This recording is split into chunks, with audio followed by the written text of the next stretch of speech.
From Buchanut Hook and Surrounds, a home of the spirit quartz, an intensely dark formation of amethyst crystals.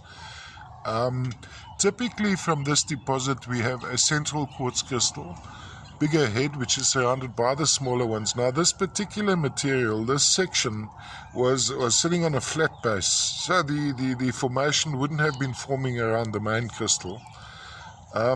From a display point of view, I quite enjoy this angle, and so typicalities, one of the typicalities of course would be the central quartz crystal surrounded by the smaller ones, which you see in part over here.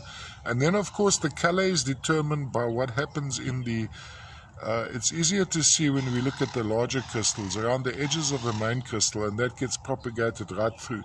It's actually a very, very intense dark amethyst, this particular guy.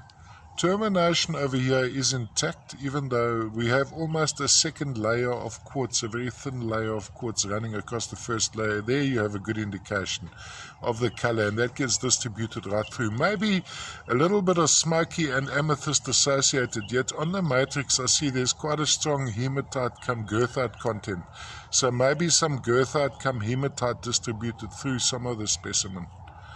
All the way from South Africa, spirit quartz. From a display point of view, on a turntable, you'd have it going like this. Okay, you could have it flat, and look flat, you'd basically be able to see going around like this. I would display it at perhaps slanting in slightly at an angle like this. Would need a stand, of course.